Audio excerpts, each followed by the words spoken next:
Lenape diaspora. We respect their knowledge, culture, and tradition, which have contributed to the conservation of land and water. Our mission at the Watershed Institute, if you don't know about us, we're in central New Jersey, is keeping water clean, safe, and healthy. We work to protect and restore all water and natural environment in central New Jersey and the state through conservation, education, advocacy, and science. We have various strategies to do that, including an amazing watershed reserve and 950-acre property with 10 miles of trails. Please come out and look at it. And as I mentioned, or may have mentioned, this is part 2 of a series. We did part 1 in May, which we went over the chemistry of the forever chemicals as well as the state of regulation at that time. There is a link to that webinar if you're so inclined back in May 12th. Again, it's on our YouTube channel if you are so interested.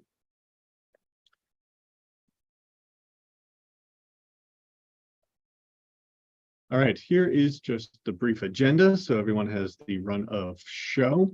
And one of the things I want to do, as I mentioned, we went over the regulations of these forever chemicals in May. One development that has, or 1 or 2 of developments that have happened since then, I just wanted to mention briefly. EPA either was in the process or had just closed their public comment on their set of regulations for these chemicals. So now we're waiting for EPA to finalize those regulations. And then in August, just a few weeks ago, the New Jersey Appellate Division issued an opinion on a challenge to New Jersey's regulations. The Appellate Division upheld New Jersey DEP's regulations on these chemicals, and I plan to put out a blog post on that just to keep people informed. So if you're interested, keep your eye out on that. So, one of those things that these regulations throughout the country have been challenged or will be continue to be challenged. So we'll see, those developments over the next several years. But keep your eyes on that if you're interested. So we're going to start off with Dr. Lauren Weinrich with American Water. She is, I'm not going to fully read her bio. It is there. It will be in the materials, but she's a principal scientist at American Water based in Camden. She's been with American Water for 18 years, is on American AWWA's Technical Advisory Group for safe drinking water processes and new contaminants. Water Research Foundation project focused on short-chain PFAS. Have someone very familiar with these chemicals and their growing science and treatment of that.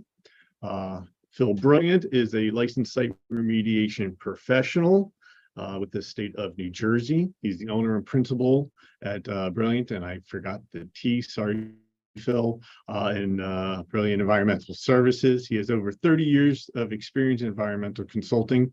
He is one of the inaugural members of the Site Remediation Professional Licensing Board, brought to you by SARA, the Site Remediation Reform Act. He's been on that board, which is a professional board. He's been on that board since 2010. He has a BS in International Environmental Studies and is himself a licensed site remediation professional, which is not an actual requirement to be on the board, but does help because for some reason they let me on the board for a small period of time. So again, fuller bios are available when we send out all the materials. And all right, so I'm going to stop sharing, and Lauren, I will let you start off. Great. Thank you. Let's pull up a screen here and we'll get going. So hopefully you can see my screen now. Yep. Absolutely. Great. So yeah, thank you so much for having me here today. PFAS has really taken over a lot of the work that I do. So being in the research group, we focus on contaminants of emerging concern, understanding, one, how we measure them, how we treat them, where they're occurring, et cetera, from, the utility perspective and understanding movement through the environment. There will be some treatment aspects in my presentation, but there's a lot of other moving parts too that I'm hoping to touch on. Happy to answer any questions, so please, incorporate those as we go.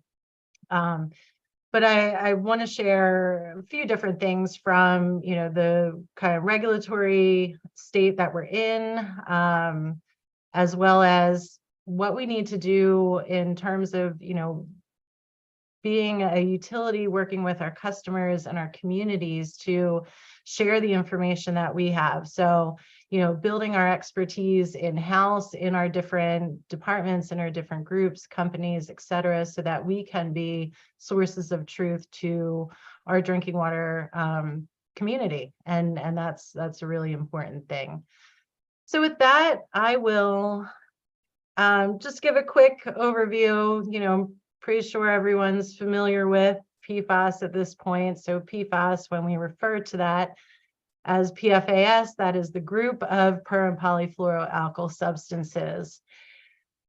In the pyramid on the right, kind of showing where we've been, where we're at now, starting with the phase out of PFOS, PFOA, monitoring those through the years in different efforts under UCMR 3, expanding that to other longer chain compounds. But the recent attention is on other PFAS that have been developed to replace PFOA, PFOS in these common uses for their stain resistant, water resistant, water repellent properties, as well as in, firefighting foams and industrial aspects. So chemicals are still needed at this point. There's a lot being manufactured. There's over 12,000, I think that's the latest number of PFAS that there are developed. And so it's a big task to keep all of this, in perspective. And so from the American Water side, we have a certified central laboratory in Illinois that has both methods, EPA 537.1, 533, that can measure those 29 plus PFAS in drinking water. We have been sampling, our raw water at the treatment plants and our interconnections to understand the occurrence overall, how frequently, how much is in our supplies. And we have a fair amount of experience with actual installations. So at this point, we have 12 groundwater treatment systems in service, most with granular activated carbon, but we also use ion exchange. Those are the two best available technologies that are also affordable. Reverse osmosis also can remove PFAS, but for the most part, utilities are using GAC and ion exchange. The last bullet point that I've included here, and we're going to talk a bit about today, is communication. Communicating with our customers what the issues are, what we're doing, and a project that we developed to provide additional communication materials to the industry in general. From our perspective, it's an all hands on deck. American Water is a large company. We're fortunate to have resources like a research group that I'm part of, our environmental and water quality experts, external and internal communications teams, production, of course, and engineering and legal. And all of these groups have a hand in addressing PFAS. And it takes a lot of expertise, from the technical expertise, kind of going around the circle here of, what's in our drinking water, how do we treat for it, how do we communicate what we're doing, but then also keeping an eye on wastewater and waste disposal. So we actually stood up a group focused on operations to, knowledge share within the business. We have a large footprint across many states, including New Jersey. And there's just such a need to bring all of these stakeholders to the table to be able to address PFAS. So With that, my background is chemistry, so we're talking about PFAS, and want to give everyone a little primer on, what is going on right now. So UCMR5, I'll talk about that a little bit more, but I want to highlight here the different classes that are part of PFAS. So you have your perfluoroalkyl sulfonic acids, that includes PFOS. Perfluoroalkyl carboxylic acids, or PFCAs, that's like PFOA is one of those, as well as these other replacement compounds that have been manufactured and developed. So in blue, we're showing the acronym for the compound, and then the number of carbon fluorine bonds that are there. And we refer to this, and it's important because we've heard terms like short chain and long chain, and I'll describe that a little bit more. This is definitely an area of focus as we understand how our current treatment can take care of these other replacement compounds and understand their occurrence. So the two methods that EPA has approved for the current monitoring that's going on is 537.1. That does focus more on the longer chain. You see a few of the C4 and C6, C8. But then 533 is a more recent method, and you can see there's more of the short chain PFCAs included in that, such as PFBA, a C4, PFPEA, C5. And as part of this nationwide occurrence survey, using these two methods, we're able to generate data for occurrence of the 29 PFAS under the UCMR rule. Also should mention, of the 30 compounds required to be monitored in this rule, lithium is one of them. And so I wanted to highlight this. It's a good comparison to understand when folks are using one method or the other, what the benefits could be to, and why the EPA has developed 533 so that we can start looking at all of these other compounds that may be present.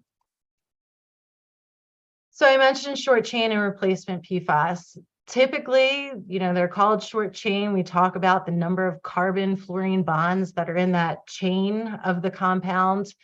Traditionally, that's been described as less than 7 carbons for PFCAs would be considered short chain. Less than 6 carbons for the perfluoroalkane sulfonic acids would be considered short chain. But then when we get to, this last row here, for the replacement compounds, the ethers and the other polyfluoroalkyl substances, they don't really fit into that box because of their chemistry. So nomenclature is important in how we define this. And so I want to highlight, as part of an ongoing project that's about to be wrapped up shortly, focused on short chain PFAS, we've changed and kind of gone with what makes a little bit more sense, which is looking at molecular weight. So having a cutoff with PFHXS as 400 Daltons, and I know this gets really into the chemistry, but at least being aware that there is a shift in how we're defining this to better capture and discuss those replacement compounds, the ether acids and the polyfluoro substances. The reason that this is important is because when we think about treatment, we understand how GAC and anion exchange can work for our long chain, for our PFOA, PFOS. But when we get into these replacement compounds, there's a lot of work that needs to be done in better understanding maybe how much more frequently GAC would need to be changed out to meet some criteria and things along those lines. So highlighting one of the projects here, it's 4913 from the Water Research Foundation, is specifically investigating treatment options and alternatives for these short chains, because they're going to be detected, and at some point we'll need to treat for them, we would assume. So it's important to generate this information ahead of time, and also have a common, consistent nomenclature and language around what these different ones are. So with that, I'd like to highlight some, commitments to action that the EPA has. We've been aware of the approach that the EPA has had since 2021. They put together the EPA Council on PFAS in April 2021. That October, they released their strategic roadmap. Usually when I talk about this, I like to highlight kind of the three prongs that hit the water and wastewater industry. The first being down here on the bottom right, related to drinking water treatment. So establishing that national primary drinking water rule that Michael had mentioned at the top of the hour. And then the other aspects that we need to continue to look at are where the efforts and changes will be in terms of wastewater and impacts to wastewater and waste disposal. There was a recommendation last December that went out to the EPA regions on addressing PFAS in new permits by requiring testing. So not every location has done that yet. It depends on permit renewal, et cetera. But it's something that some locations have been doing. And so again, generating this information really helps the industry in general know where PFAS is and how it's moving through the environment. Ultimately, stopping the PFAS cycle is crucial. While we can treat for it at a drinking water plant and take it out, we really, in general, just from the environmental perspective, want to minimize it getting into the environment in the first place. And having insight into how to go about that is supported by additional testing and understanding. So that said, there's also a lot of exciting research coming out for full destruction of PFAS in some of that site remediation and different treatment for industrial waste of PFAS, et cetera, that hopefully will start to catch up and we'll be able to leverage in the drinking water space as well. So I mentioned UCMR, at the same time as the strategic action plan had been out, the UCMR 5 timeline was approved as well. So UCMR is when utilities over 3,300 customers will be having to sample between the years of 2023, so starting this year, through 2025, where there's 30 contaminants, 29 being PFAS and then lithium. So, again, in thinking about what is going on at the same time, there's a lot. And so starting this year with sampling, EPA has released their first data set for what's being collected under UCMR 5. They plan to release those data sets quarterly. They're publicly available. So there are already, American Water Works Association and other reputable environmental consultants looking at how to slice and dice that data and how it relates to what the proposed regulations are. And I want to talk about that for a minute too. I also wanted to know this is going to be in the theme of our communication aspect, which is while UCMR 5 is going on and a lot more utilities will have to sample because of the number of customers, there isn't a lot of communication material available for utilities broadly. The EPA has provided fact sheets that they can plug in what the state is doing, but there is a need for utilities to be able to tell their story as well. And some of the slides that I have later go to that point as well. Just overview of where we're at with the rule. I just want to highlight, based on what we know at this point, which is the end of public comment period being end of May 30th. At that point, EPA is still planning to finalize the rule late this year, or early next year. Given that timeline, drinking water utilities will have to comply within 3 years. There is a caveat if there is capital improvements that need to be made, such as installing GAC or anion exchange treatment, et cetera, that they could extend that an additional 2 years. But it's kind of where does the clock start ticking and what is that final rule going to include? So obviously keeping an eye on that.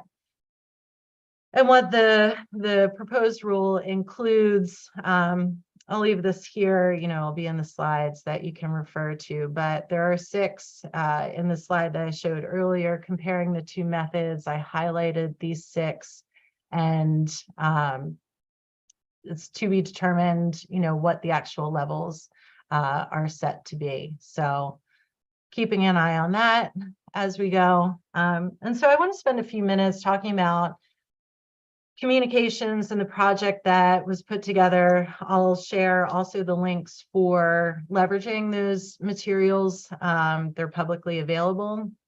I'll have information on that at the end. So number 1, communication in the water community is paramount. We know public awareness continues to expand, and water systems, utilities need to not only be able to have the technical expertise, but also have that communication ability. We know that, and shown here kind of in quotes based on the one AWWA poll, that customers or respondents who recall communications from their drinking water utility generally have higher confidence in their utility than those who have not heard anything. And so that really underscores the importance of, clear, consistent, concise, but also frequent communication from the water sector. So there's a lot of challenges, kind of listed here, a lot of that with ongoing regulations. New Jersey has an enforceable MCL, EPA has an established one. So there's a lot of, discordant info out there that makes it difficult to communicate about, this broad class of compounds as we're learning more. So the project is from the Water Research Foundation. We led this. The mission was that water sector professionals need to be able to communicate with their customers about PFAS. And so there's 2 toolkits that were developed as part of this, one specifically for UCMR5, and then one in a more broad or general One Water context. For a little bit of background about how the project was approached, first part was assembling the PFAS materials. Then we did workshops with various stakeholders, and then we tested messages with volunteers. The first part, looking at those reliable and helpful resources that are out there, pulling those materials together, such as Trending in an Instant. That's a really helpful communication guidance from AWWA that has specifics on PFAS, but also in general, any sort of emergency or emerging contaminant issue. Pulled that all together, saw, what was available nationally and internationally and where the gaps were. And so the second part of this was to bring in various stakeholders. So workshops included other drinking water utilities, both drinking water and wastewater, as well as regulatory, EPA, commissioners, et cetera, all important to have those perspectives at the table. That led us to the fact that there are different needs across the industry. Some utilities have not tested at all prior to UCMR5, and so they were in, what we called scenario 3. And then other utilities, like in New Jersey, where there's an enforceable rule, have to comply with those limits and have, already done testing, maybe have installed treatment. So they would be scenario 1.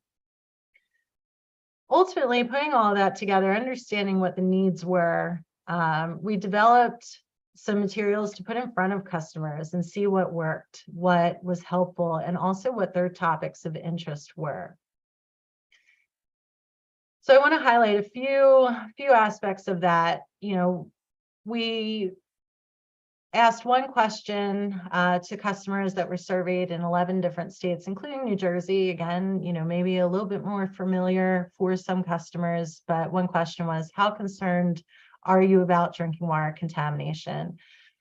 Maybe not surprisingly, 74% were either somewhat concerned or very concerned. And that makes sense, right? Contamination, scary. yeah, I'm concerned too. But then when the question was, how knowledgeable are you about emerging water contaminants, such as either PFAS or PFOA, the majority there had not heard of either one. I also want to clarify, we often see PFOA/PFAS, and that is a little bit misleading in that PFOA, as we know, is one of the class of PFAS chemicals. We did include it in this survey for acronym recognition, but in general, when we refer to PFAS, we want to just say PFAS for the broad class. So topics of interest, what did customers want to know about? Number one, the greatest feedback was, what is my utility doing? Second one is, do I have any health concerns to be worried about? Followed by, how do I go about reducing exposure for myself and my family, so on and so forth. So all of this information being collected from the workshops and the stakeholders, we put into the toolkit that was developed. This highlights those topics of interest. Basically, utility folks can take this toolkit, use the guidance to craft their own frequently asked questions to be customer facing, to describe to their customers what PFAS are, what that utility is doing about it. Answer the question, can you still drink your tap water and use it to cook and bathe? Describe what the units are in parts per trillion. Again, to this point of, reducing overall exposure, decreasing PFAS entering the environment, and where can I learn more? So the toolkit includes this. This is what it looks like. It's a guide that walks the user through developing their own communication material, provides background info, areas specifically bracketed in bold text for the utility to personalize it with the name of their utility or what they're doing, and then italicized guidance to give some more perspective from the utility side as they're working through this. As I mentioned, not every utility has a communications department, right? And especially with smaller utilities needing to communicate, having something in hand to help guide them is really important and is a big need. So this kind of reiterating, the how-to manual is available. We provide templates as part of the toolkit, as well as adding in which scenario the utility falls within. Again, those utilities that are in a state where there's enforceable guidelines, like New Jersey, would be scenario 1. And then that helps guide through development of different frequently asked questions, other graphics, one-pagers, things for website, bill inserts, etc. Then shifting gears slightly, kind of pulling it back, okay, outside of UCMR 5, there is this, overall concern to address and inform and educate the public. And when we think about risk communication, we want to improve familiarity. The whole point here is, it's education, right? But how do we define that? So if we think about in kind of a matrix of familiarity here on the y-axis and dread on the x-axis, public outreach happens when there's low familiarity and a high dread factor. Shifting that knowledge and informing, helps reduce the dread level and also increase the familiarity. Basically, people are informed, they're comfortable, they know where to get their information. So that was one of the goals of this. In order to do that, we also wanted to, while drinking water gets a lot of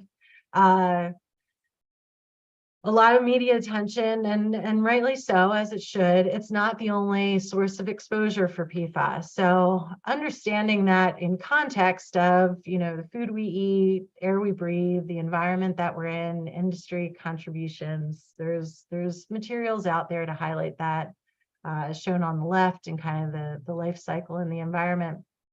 But then there's also, you know, hard data on exposure routes, and shown here that water is, you know, about a quarter, let's say, of different exposure, but diet is actually the majority of it. So how do we condense that into an easy public facing, you know, material that's not a graph, that's not a complicated flow chart? The way we did that was promoting, you know, this recognition of shared responsibility, taking away the graphs and showing, you know, clear pictures of what you can do. Here you can see with the dots that different sizes shows overall how PFAS enters the body, you know, keeps all of the language very, very high level, not highly technical, so that it's there for public consumption. So this is one of the brochures in the toolkit, as well as this one.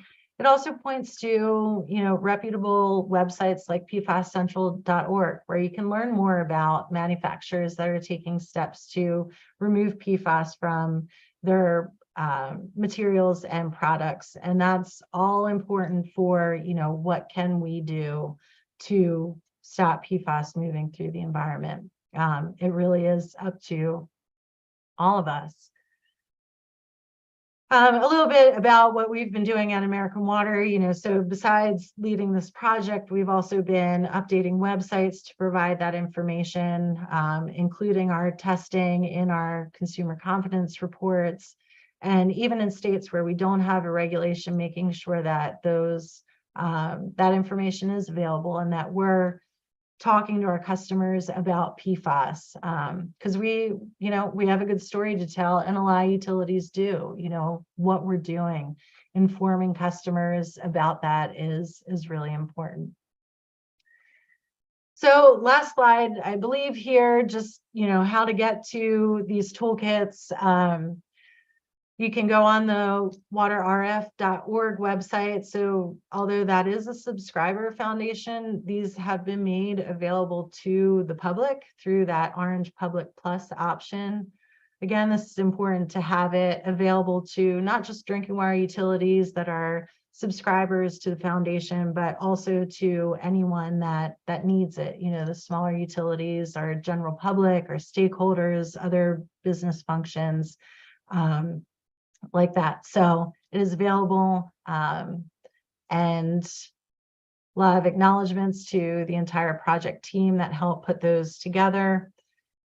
And that's my contact information if you have any other questions about the toolkits, accessing them. But hopefully we'll have some time for questions as well. So with that, I will turn it back over to you, Michael. Thank you, Lauren. I appreciate that. And if you want to share any of those links, we can make sure that goes out to everyone who registered for the session. I appreciate it. Now, that is a lot of great information. There's a couple questions which we'll take at the end. I'm going to turn it over to Phil Brilliant with a T to talk about site remediation.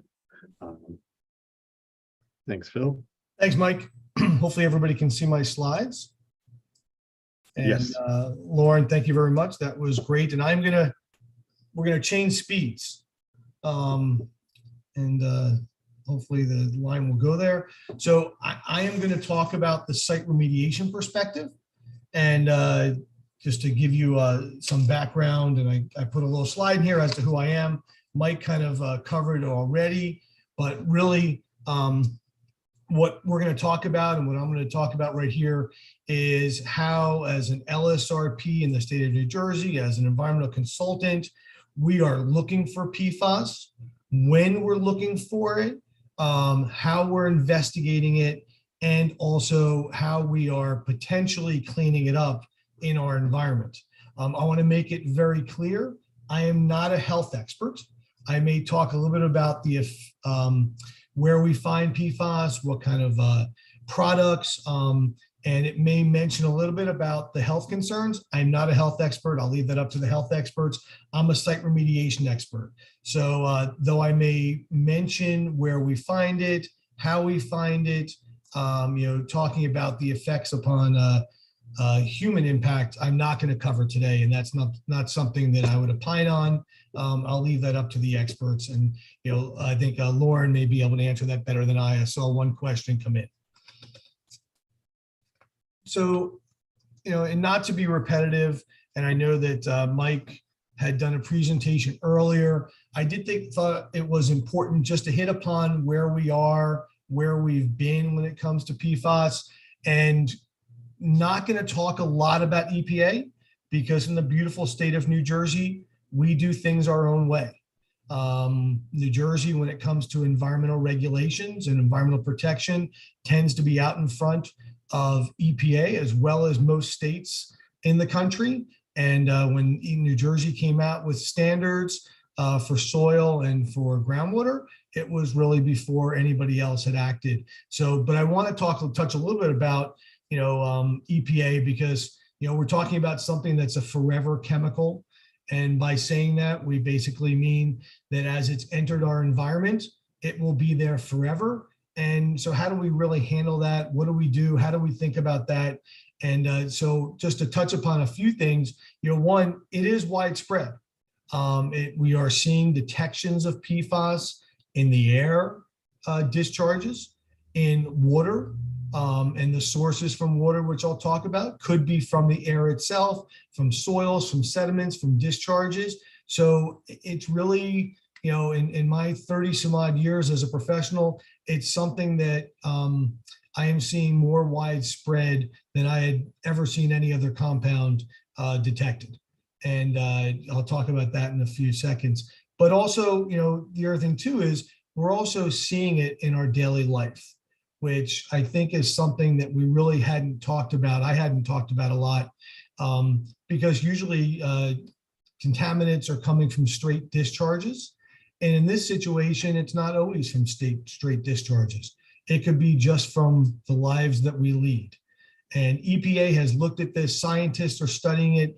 I will tell you, my personal belief is that we're going to learn something new every day, if not every month, when it comes to PFAS. And we're going to find places that we're seeing it more and more often as we continue to go down and study. So EPA really has, put a wide shield on PFAS investigations. They're, again, long-lasting chemicals, and how they're finding it, where they're finding it is still ongoing as far as that investigation. What we don't fully understand yet, as I said, we are still learning every day, but EPA is doing research across the country to better understand where PFAS has come from. But also, we're talking about compounds that are being detected in the parts per trillion, and cleanup standards that are being set at parts per trillion. And so these are minute compounds that are being set as standards because they are being determined to be health concerns. And that's what always is, especially in New Jersey, things are based upon health concerns when we're looking at standards.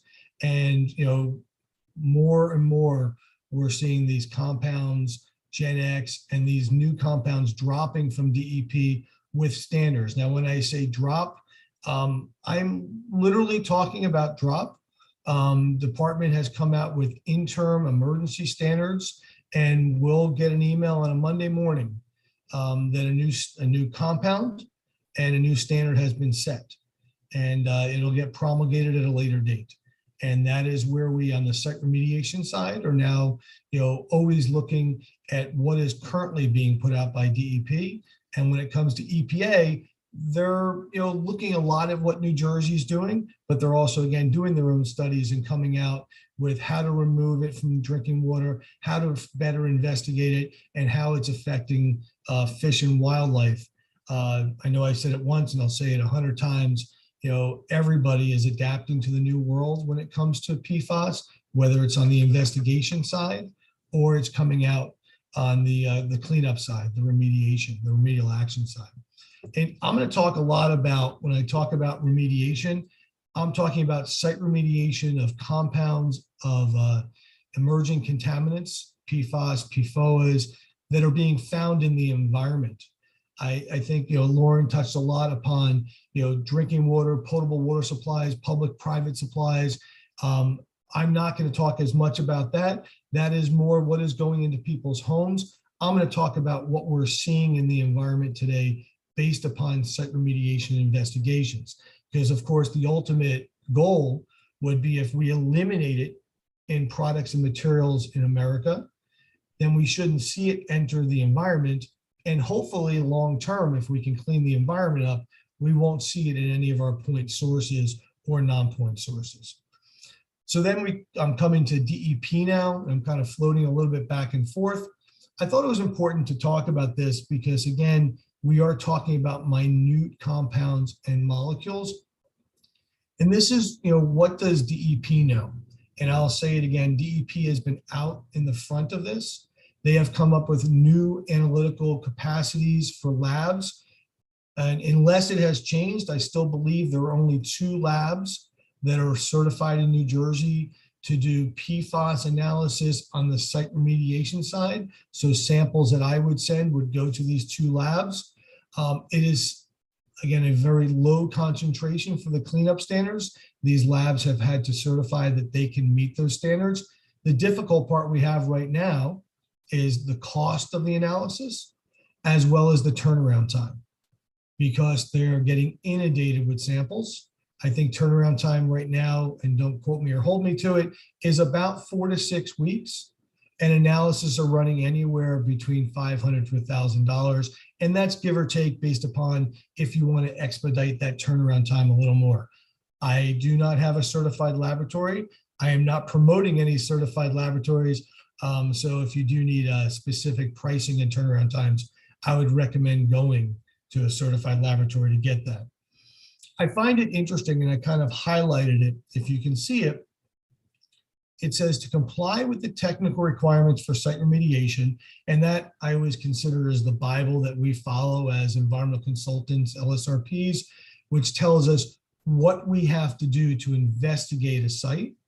All contamination, including all discharge, hazardous substances, hazardous waste, and pollutants must be addressed. Contaminants of emerging concern, if discharged to the waters or on land, onto the lands of the state, are pollutants that must be remediated using an LSRP, even if the contaminant is not a hazardous substance. There's another huge, net being put over, because PFAS, PFOAs, GenX, all of these contaminants as they're coming out are not immediately being determined to be hazardous. Some of them are hitting the hazardous list, some of them aren't.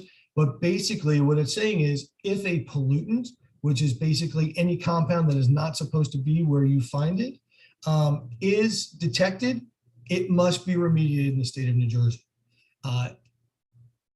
Discharge, did a discharge occur? Well, basically, again, New Jersey is taking the position that if you are finding it, a discharge occurred. And that's how emerging contaminants are being handled. What does that mean? It means sometimes as a licensed professional, I'm going backwards on sites.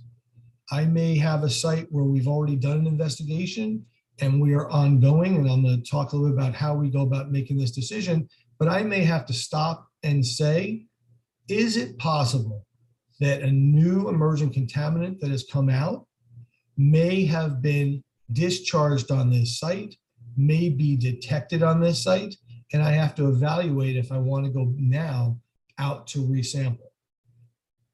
Do I think that's going to have a slowdown effect on some remediation? It might possibly. It might possibly, especially if we detect the contaminant of concern, and we are detecting a lot of emerging contaminants. PFAS and PFOAs, we are seeing in many samples that we are collecting on sites. I'm going to talk about that in a second. I did put a link on the bottom of the slide. Of course, you will be given the slides. You can't click on my screen right now, but New Jersey has done a very good job at putting out information. I know Lauren had said, dealing with the public, getting out a lot of information to people. There is a pretty comprehensive web page, a couple pages on PFAS, breaking it down from where we're finding it, how we're finding it, and what we need to do with it relative to finding it. A lot of it may be technical in nature that, the layman may not necessarily understand, but I think the backup information they're providing as far as resources is pretty good. New Jersey in the past 14 years since the Site Remediation Reform Act, has done an incredible job improving their online databases and their online research capabilities. So there is a lot of information at the DEP website that I would recommend people go look at. When I talked about going backwards, New Jersey is unique because I always say we never really do close cases. If we issue a response action outcome, which is the final remediation document on a site, and it is unrestricted, which basically means that there was nothing else left above standards that may have a permit or may have some kind of institutional or engineering controls. If there's something that you determine was not properly investigated or has changed, you can overturn and you could ask to have that REO invalidated or reinvestigated. So you could have some reopeners based upon PFAS that may be a possibility of being detected on a site. ISRA sites, Industrial Site Recovery Act sites that have ongoing remediation or may have also been closed, and they go through real estate transactions. They may have a new trigger. Maybe there's a release. Maybe they're using different storage, and they may have an ISRA trigger again to reopen it. You have to do an order of magnitude to determine if the standards of today were not met, would not have been met by the samples that were taken. Is it by an order of magnitude? And that would be a reopener of that case. Well, 15, 20 years ago, 15, 20 months ago, we didn't have standards for some of these emerging contaminants, PFOAs, PFAS, Gen X compounds. So is that an order of magnitude that could reopen that or make you have to reinvestigate it? It is. It is something that we look at every day. In addition, many sites are closed with institutional or engineering controls that go on, and sometimes it feels like in perpetuity.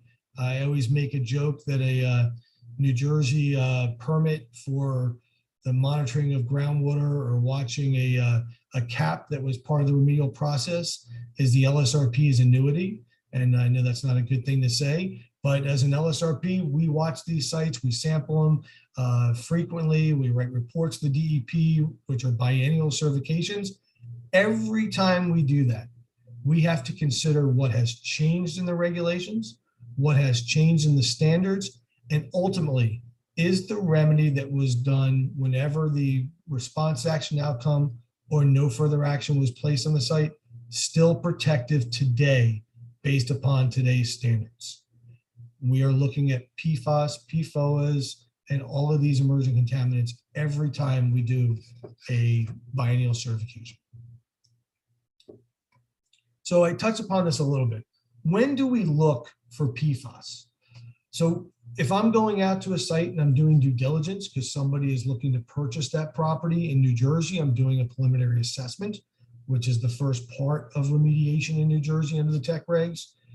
If I'm doing a phase one under EPA's AAI, all appropriate inquiries, I'm still looking, but I have to think deep down inside, did any of these things occur? I have to look at historic information. I have to do interviews. And I'm not just looking at the site itself. And this is something that's a little different and still somewhat controversial because we are seeing a lot of soil contamination and ultimately groundwater and surface water contamination starting from airborne contamination. So I have to think about what's the adjacent property, what's in the area. I live in Toms River, New Jersey. I drive Route 70 all the time, back and forth. And if anybody lives in Ocean County, usually in the spring and fall, we get rocked by the Joint Base doing aerial practices, we'll call it. Every time you drop something and you test a bomb or you're doing ordinances, usually you start little fires. And how you putting those fires out historically is something that we have to look at. In a lot of places, historically and still common base is using foams. Those foams have PFAS in them, PFOS, okay?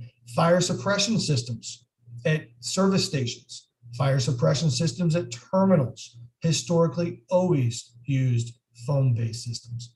Military is the biggest, and the other thing too is training facilities where people are trained to be firemen, EMTs, different things. If they have been trained using foam suppression systems, we are looking not just on the property we're investigating, but the possible surrounding properties to see if it is something of concern. I put some lists down here. I know one question came up. These are, when I look at sites, I look at the use of the site and surrounding sites to see, is there a possibility that PFAS, PFOAs will be detected on this site? And if they are, I need to investigate that. Because when I write my report, I need to be able to document that I've been protective, that there is no potential for this contamination to exist on this property. I listed a few out here. Some of them are interesting to me because you look at crash sites, automobile accidents have occurred since the Model T was made, and how have those fires been put out? Large rail fires, refineries, petroleum terminals. I can't get rid of this thing right here. And that basically says personal care products, microwave popcorn, and fast food wrappers. Until probably last year, I ate microwave popcorn almost every night. I'm not quite sure. I want to get my blood tested right now, but I have stopped eating microwave popcorn. I'm back to Jiffy Pop. But these are things we look at, and you notice on here it says landfills. Everything that we have disposed of over time, unless we are, basically, doing composting, has gone into landfills, recycled materials, and PFAS is forever. So if these compounds have been discharged, have leached out into the environment, landfill monitoring programs have completely changed today as to what they were a year ago, if not 2 years ago. And they are finding PFAS in groundwater. And those are things that we have to look at. How to sample. Personally, I will tell you this is my least favorite part and my favorite part, because PFAS is so prevalent in everything that we did and still everything that we do.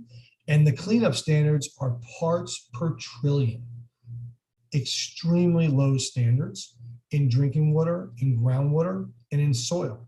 So basically, we need to be assured that these samples that we are collecting are not being contaminated by the products that we're using, the equipment that we're using, the clothes that we are wearing, the person who is on site. And this is not an easy task. I need to know as an LSRP, when I look at data, that it's real. I need to know that I have confidence that the quality assurance of that data is accurate and true, and that myself, as well as the lab, as well as the transportation, has not had a potential to contaminate that sample. Because if they did, I'm going to make decisions based upon data that's going to be flawed. And so I need to make sure. I will tell you personally, we are doing a lot more quality assurance, quality control samples. I'll talk about that in a second, to make sure that we are not seeing cross-contamination. In just sampling equipment alone, we do not use Teflon, which we will use on petroleum-based sites. We are basically, using, high-density polyethylene balers and equipment, silicone tubing, as opposed to poly tubing. No passive diffusion bags. Basically what that is, for those who didn't know, that's when we put a bag in the well and the bag actually absorbs the contaminant through it, and the bag is full of water, and we analyze the water within the bag. We can't do that because those bags have potential to have PFAS in them. Okay? Sample containers are completely different than we've seen. We're not using Teflon lids, which are the old ones that you would see historically. And we are not using blue ice.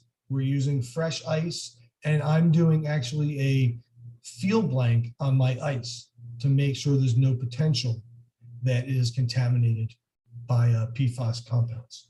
even the soap that we're using, again, we're wearing gloves, but the soap we're using to decon equipment is different because you have a potential that the Decon 90 is contaminated with PFAS. So we're back to Alkanox or Liquinox is where we are.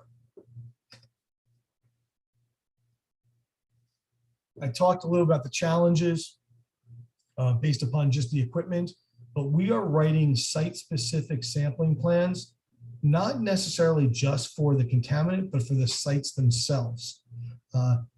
Do we have the potential to have drinking water on site, or do we have to bring drinking water? That can go into our plan.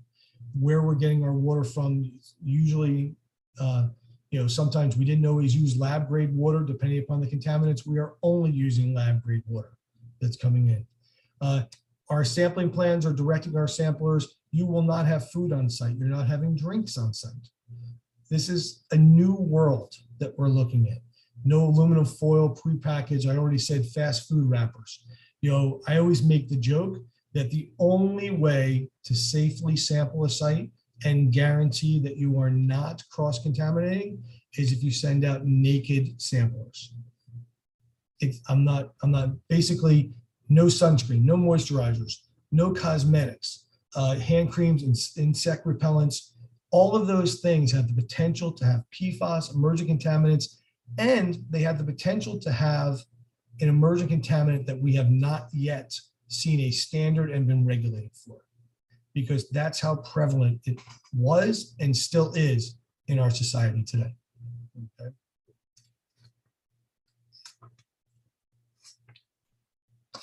So I've kind of given you how we think about when we sample sites for PFAS and PFOAs and other emerging contaminants. We do our process of evaluating what was used on the site, what was used around the site. I've given you some of the ups and the downs of what the challenges are on how we're sampling, how we're successfully getting good data and evaluating whether PFAS, PFOAs, and other emerging contaminants are detected on site.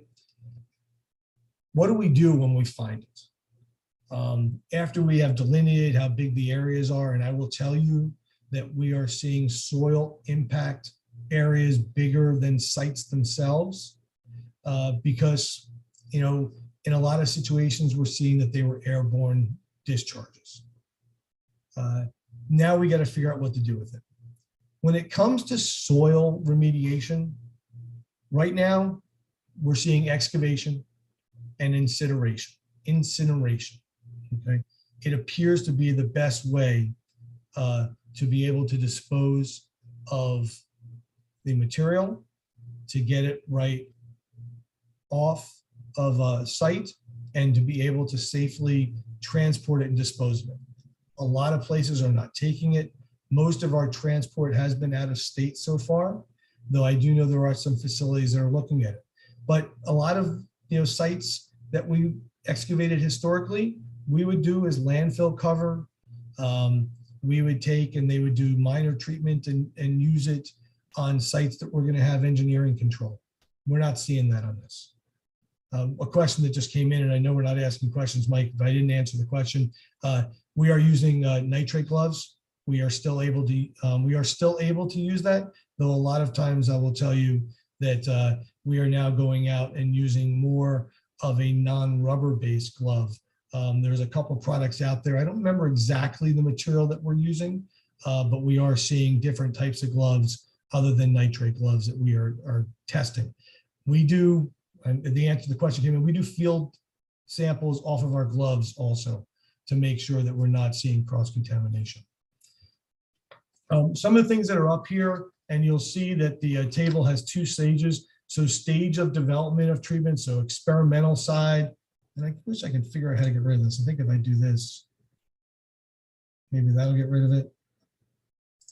I don't know if you can see everything, but so this is stage development, so experimental on the bottom. This says fungal enzymes. This says photonosis. And then the bottom is it viable and is it feasible? I mean, again, up here is really where you're seeing, and I think Lauren talked about it, activated carbon, reverse osmosis, I talked about incineration. These are things, a lot of this right here on the experimental side, on the not viable side, is really, one is because of cost, and two is because like the foam fractionation and the flocculation, it's breaking down the components of PFAS, but creating other contaminants. So it's not a ultimate final answer. And because of that, it's not the best option. Though we will still see a couple more that will continue to be tested out there. And at the end of the day, what we're really seeing is that in water side, the reverse osmosis, activated carbon, and really oxidation is what we're seeing as far as current successful treatment for PFAS. And wow, I think I actually ended right on time as far as where we are. You did, Phil, Lauren, thank you. So, oh wow, lots of questions. I'm gonna start off with one. Phil, I think you really hammered, the point of we're talking very, very minute particles or parts per trillion that we're testing for and we're having to treat. I'm somewhat of a visual person. I don't know if either one of you can do this, so New Jersey standards, oh crap, I just forgot. So I'm gonna go with EPA. So 4 parts per trillion. What is that? Is it like a dropper full of stuff in a swimming pool? Is it a raindrop into a swimming pool? Is it, or am I asking in not a real good answer for that? What was the old saying was that if you took and this is a terrible analogy, like a piece of toilet paper, and you looked at the little pieces, the molecules in the toilet paper, that you were looking at parts per million, and then you divided it down to parts per billion, and they divided it now down to parts per trillion. So it's like you're not even at the little piece, as a little molecule, the little cellulose in the toilet paper. That's how small we're going. It's a lousy analogy. I got to come up with a better one. So we do have a visual in that toolkit that shows parts per million, parts per billion, parts per trillion. And I believe it's 10 drops in the Rose Bowl. So you imagine the Rose Bowl is one of our oldest stadiums. I forget offhand how many people it holds, but imagine going to a huge concert venue, basically, or a football stadium, right? Say you're walking up the steps, you spill your drink, couple of those drops, 10 drops is 1 part per trillion. If that entire stadium was filled with water. So Okay. maybe So that sort of puts conceptually not only the potency of these potential potency of these chemicals, but also Right. the challenges. We're dealing with such a small amount in our, I think I covered this in the prior webinar. Our detection limits, the standards are at or below the detection limits for many of these chemicals. So we are literally at the sort of edge of science and abilities at this moment. All right. I think New Jersey is like, I think it's 14 parts per trillion. Yes, 14. I think it was like 14 or 17. 14 and 13. Yeah. 13, So I think okay. it's 14 PFOS, PFNA, and 13 PFOA. Yep. I might have gotten that mixed up, but yeah, 13 and 14. Whereas Pennsylvania just came out with regulations, and those are 14 and 18. So, there's each state just being separated by a river, different. Yeah. So here's a question. Is PFAS used to coat milk cartons? Does anyone?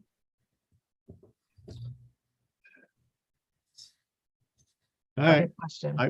I don't know the I'll answer to that. Again, I don't know the answer to that one, but I would say that it's, milk cartons are kind of waterproofed, they're kind of Mhm. proofed.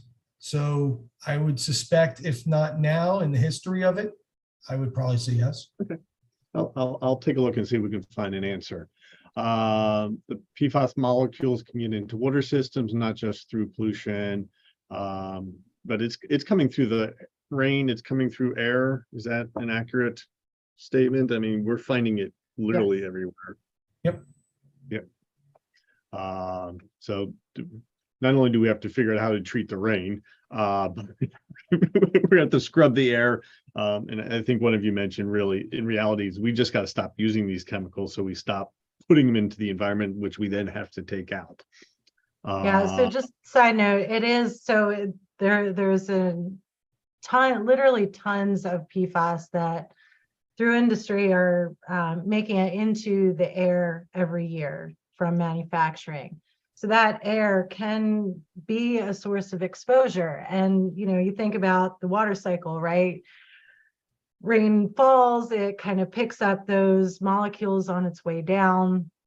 Water is a great solvent. Anything, you know, wants to sometimes be in there. But the point about what has also underscored the fact that air is a source of or is an exposure point for PFAS is that, in fact, polar bears up in the Arctic have, you know, they've looked at their serum levels, they've detected PFAS in there. And so the only way that they've been exposed would be through air, right? There's no manufacturing in the Arctic. The water isn't getting up there, you know, from down here. So that source of exposure is air. So every aspect really requires all of our due diligence in limiting the movement of these. And a lot of that is done by, I like to say, voting with our wallet, you know, looking at pfascentral.org. That's one of the resources to know if you're getting new ski gear. Hopefully we'll get some snow this winter. If you're getting new ski gear, you know what products are PFAS free. And like that. So. Oh, very interesting. Never thought about ski gear. I mean, but you know, Stainmaster may have been one of those. So our stain resistant clothing, carpets, or Couches. Couches. couches, you know, our nonstick cookware, were all at one point, if not still, have some of these chemicals, and the industry is constantly coming up with new ones. I think, Lauren, as you mentioned, I mean, that's a challenge, I guess, for both of you. There's new chemicals coming out, you know, at least Phil, as you mentioned, emerging contaminants you have to address. Is that something, Lauren, you guys are having to constantly try to play catch up, or how's that working? Well, you know, there is a ton of research going on in understanding how best to measure, maybe not PFAS individually, because we don't have a method that can detect all 12,000, but are there other broader methods that can help inform the overall organofluorine type compounds? Now, we also have to be careful because some, you know, prescription medication like blood pressure medicine, there is carbon and there is fluorine. That doesn't necessarily mean it's PFAS. So when we look at, you know, a total organic fluorine or organofluorine precursors, there's some caveats to that. But in conjunction with continuing the method development to expand, also understanding, and this is where the real gap is, we don't always get the information in the safety data sheets, say, from manufacturing facilities, right? Everything's proprietary. So it's very hard to understand. So there really has to be a partnership with EPA, with, you know, our scientists, the laboratories that drive that change in transparency in manufacturing. So it is, there's no shortage of work that needs to be done. It definitely keeps my job very exciting with trying to, you know, go about understanding what we have the tools for, and then also figuring out what tools we need to develop to understand what's going on in our water and the environment more so. All right, interesting. One question, the chemicals don't diffuse evenly though, do they? So in a trillions parts, most is uncontaminated, but one, I guess, component of that gets the short stick. I mean, are these chemicals getting evenly distributed, or literally is it some one little segment over in the corner that gets all the concentration? Yes, I mean, on Or the maybe- site remediation side, I would tell you that there's, excuse the phrase, no rhyme or reason. I think we're seeing it, and we go out to a site, we're seeing it in different samples. We're not always seeing a contaminant gradient. So in other words, if we sample and we have high concentrations here, we may go out here and see clean and think we've delineated, and then we step out a little more and we find it's dirty again. Especially when you're dealing, and I think Lauren said it, I mean, we're dealing with a lot of that is airborne origination. And I think Superman was the only one who knew exactly where he was going to land. These molecules are not necessarily landing equally distributed. If I could just add to that really quick. So in addition, one of the reasons that I showed why we're focusing on short chain or long chain and what that means is because we know that longer chain like PFOA, PFOS, they're hydrophobic. They like to stick to things. So they get in the ground, they want to stick to the soil. They don't want to be in water. But in reducing the toxicity of those longer chains in these replacement compounds that are short chain, they are way more hydrophilic. So they don't want to stick to things. They, and luckily will move through the body more quickly, but they also move through the environment and through water more quickly because they are more hydrophilic. So it depends on the chemistry of the different PFAS that are, in a site. All right. There's still several other questions, but I want to be respectful of everyone's time. So I will try to track down a couple of those answers when I can. Lauren, Phil, thank you very much. This is one of those things where we are at the forefront, as Phil said. New Jersey's in the leader, but I mean, right now, the science is, our science is in our understanding of the impacts are sort of straining our ability to detect at this point.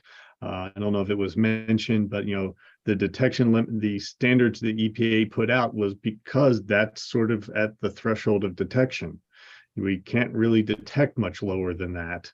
And the health standards are actually much lower at this point. But as detection limits hopefully get better, we will start to get there. And hopefully detection limits and costs are faster and cheaper going forward. Anyway, thank you both very much. Everyone who has attended, thank you. Again, we will be sending out the slides and the video. You should be getting that in a few days. We do have some additional technical Fridays coming up. So probably October or November, I'm still trying to figure it out. One on enhanced stormwater management ordinances.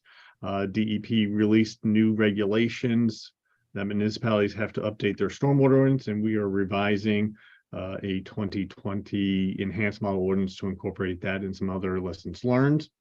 We're doing a webinar on December 8th for stormwater reviews, myths and misconceptions, things that people are having trouble with, struggling and not fully understanding. So we're having a couple engineers, including Gabe Mann from DEP, talking about what they're seeing in their reviews and how to better address that. We do have, and I don't have this here, a Watershed Wednesday, which is for community members on the Wednesday, the 20th on Lead-Free New Jersey. And we have our Watershed Conference on February 23rd, 2024, coming up. More information, it'll be out soon on that and registrations. So again, everyone, and Lauren and Phil, thank you again for your expertise and your time. And everyone have a very good afternoon. Thanks. Thanks a lot, Mike. Thank you. Take care. Take care. Bye.